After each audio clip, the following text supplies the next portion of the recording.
আসসালামু আলাইকুম। আমন্ত্রণ জানাচ্ছি আমার দেশ টপ নিউজে। সঙ্গে আছি আমি হুমায়রা নাওচিন। শুরুতেই জানাবো সংবাদ শিরোনাম। হাম উপসর্গে আরো ৬ শিশুর মৃত্যু। সালমান শাহ হত্যা মামলায় ডন গ্রেফতার। ২ বছর পর প্রকাশ্যে শামীম ওসমান করলেন কর্মী সভা। মির্জা ফখরুলই হচ্ছেন রাষ্ট্রপতি। ইলিয়াস আলী গুম, উইং কমান্ডার সাইফুরের বিরুদ্ধে পরোয়ানা। নতুন দায়িত্বে ৬ মন্ত্রী প্রতিমন্ত্রী।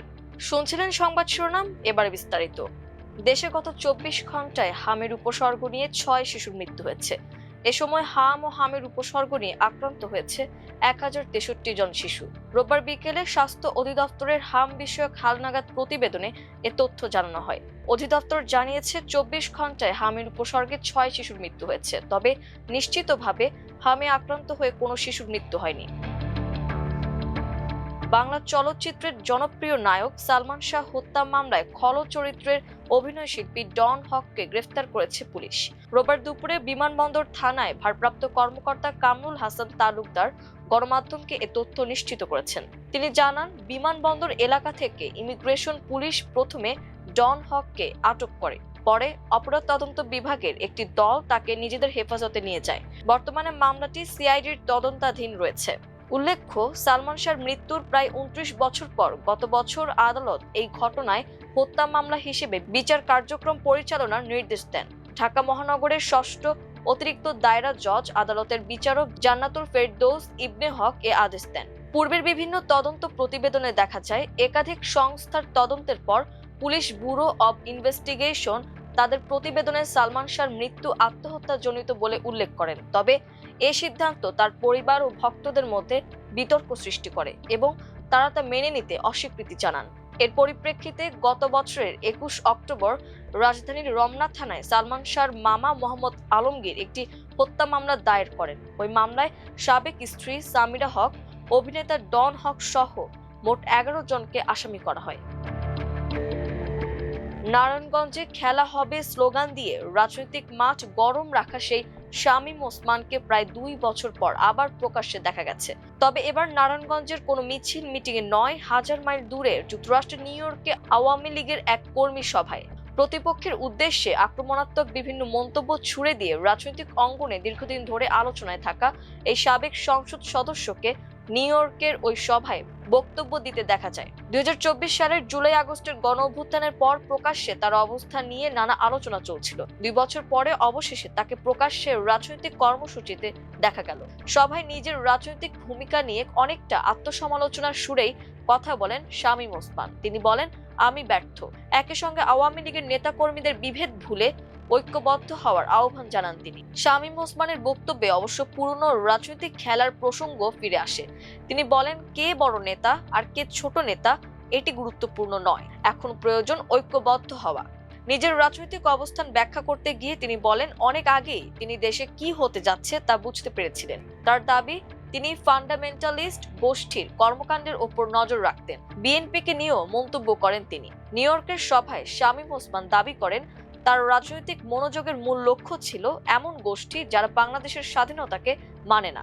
এ প্রসঙ্গে তিনি জামায়াতে ইসলামীর সাবেক নেতা গোলাম আজমের নিষিদ্ধ হওয়ার প্রসঙ্গ টেনে আনেন। নিজের কার্যালয়ে দেশের বড় বোমা হামলার ঘটনাও স্মরণ করেন তিনি। এরপর আসে ২০২৪ সালের জুলাই আগস্টের উত্তাল সময়ের প্রসঙ্গ।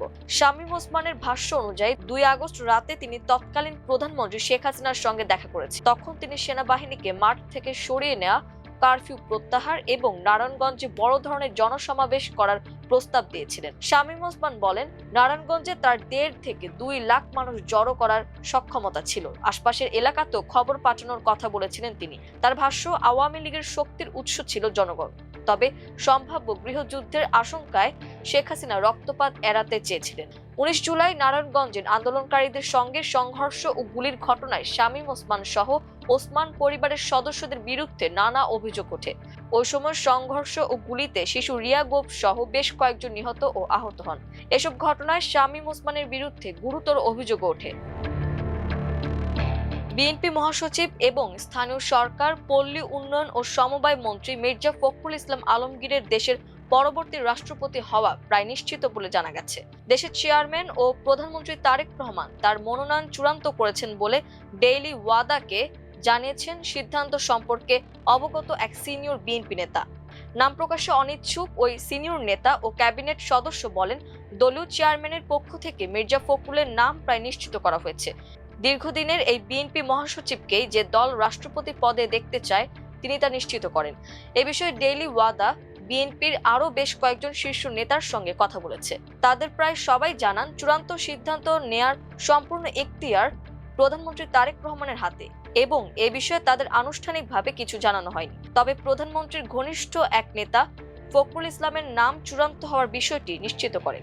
এদিকে রাষ্ট্রপতি নির্বাচন উপলক্ষে আনুষ্ঠানিক প্রস্তুতি শুরু করেছে বিএনপি। দলের পক্ষ থেকে রোববার সকালে নির্বাচন কমিশন থেকে 2টি মনোনয়ন ফর্ম সংগ্রহ করা হয়েছে।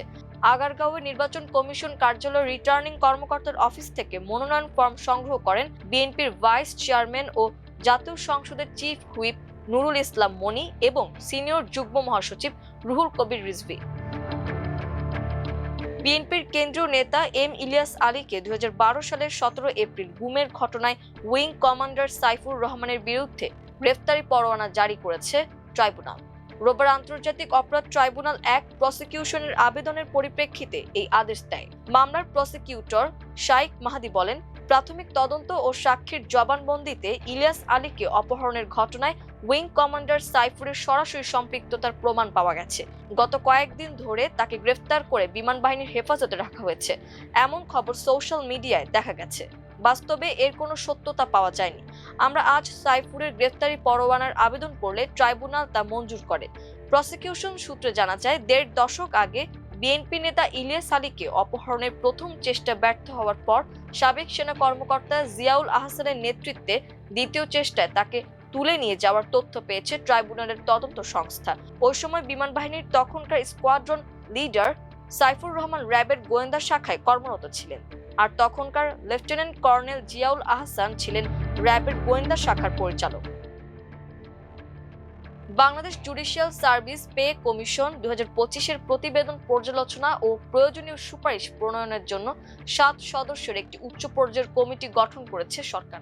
অর্থ পরিকল্পনা মন্ত্রীকে সভাপতি করে এই কমিটি গঠন করা হয়েছে। সম্প্রতি মন্ত্রিপরিষদ বিভাগের জারিকৃত এক প্রজ্ঞাপনে এ কথা জানানো হয়। প্রজ্ঞাপন অনুযায়ী এই committee Bangladesh judicial service pay commission 2025-এর প্রতিবেদন পর্যালোচনা ও প্রয়োজনীয় সুপারিশ প্রণয়ন করবে।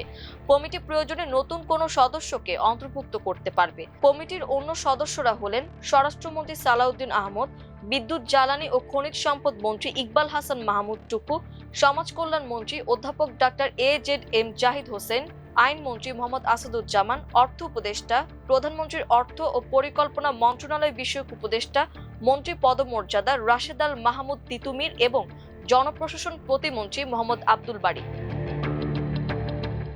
এই ছিল আমার দেশ টপ নিউজে। এতক্ষণ আমাদের সঙ্গে থাকার জন্য অসংখ্য ধন্যবাদ। আল্লাহ হাফেজ।